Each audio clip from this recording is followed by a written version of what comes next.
सो hi guys. Hello उमीद, कैसे हो सब?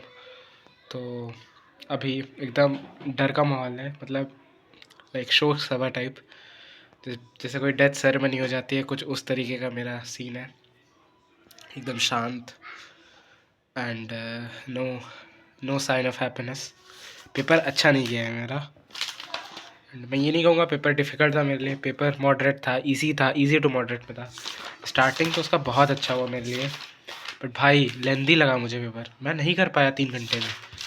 तो मानोगे नहीं, मैं लास्ट के जब आधे घंटे बचे थे तो मैं इधर आया, यहाँ 30 इस पेज पे आया एक्चुअली। ये वाला सॉल्व किया, ये करा, ये वाला, एंड इसका भी आंसर सही है, यानी मैं बहुत जल्दी में किया है इसको।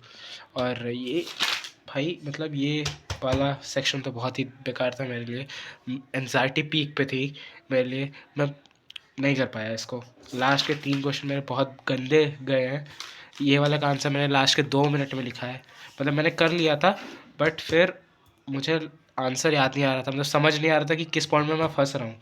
तो लास्ट के जब 4-5 मिनट बचे हुए थे तो मैंने इसका आंसर लिखा, और आंसर लिखने के 30-40 सेकंड बाद बेल लग गया था। मानोगे नहीं भाई, बहुत बुरा गया है मेरा पेपर। प्रोबेबिलिटी वाले क्वेश्चन मेरे से नहीं लगे, बेस थ्योरम मेरे से नहीं समझ आया, कुछ नहीं हो पाया मेरे से ये वाले में।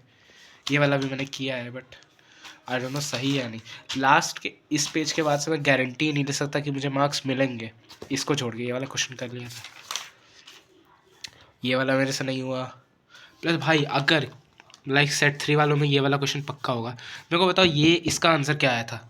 मेरे से नहीं हुआ। मैं 3 पेज कर दिया इसको, पहले पेज में गलत किया, मतलब करने के बाद काटा, फिर दूसरे पेज में दोबारा किया, 2 पेज लगाए, बट इसका फाइनल आंसर तक मैं नहीं पहुंचा। आंसर बताना इसका प्लीज़ कमेंट्स में। बाकी इधर के सारे क्वेश्चन ठीक ठाक थे, मेरे से हो गए, एंड ये सब भी क्वेश्चन हो गए थे एक्चुअली मेरे से। मुसीबत तो यहाँ से चालू हुई थी, इधर से। और I don't know paper lengthy था या नहीं, बट मेरे लिए बहुत लेंथी लगा मुझे, क्योंकि क्योंकि मैं नहीं कर पाया। प्लस अगर तुम्हें लग रहा है मैंने एक एक क्वेश्चन में बहुत टाइम दे दिया होगा, तो नहीं।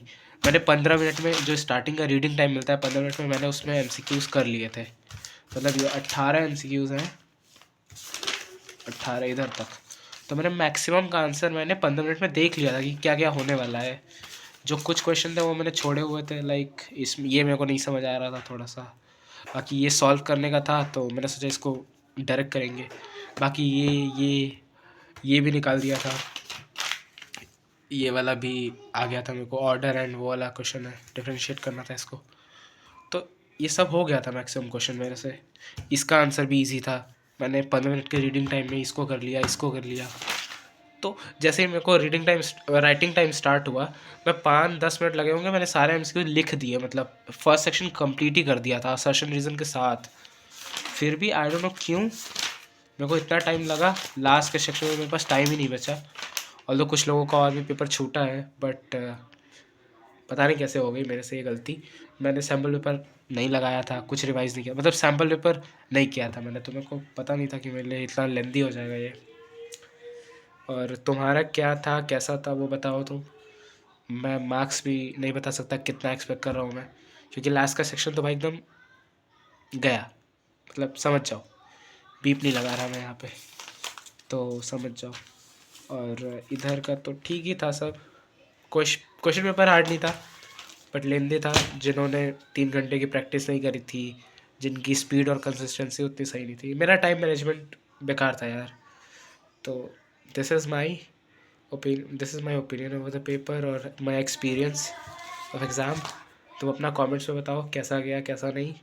बाकी बाद में बात करते हैं, इंग्लिश के लिए 2 दिन बचाए, मिलते हैं। All the best guys.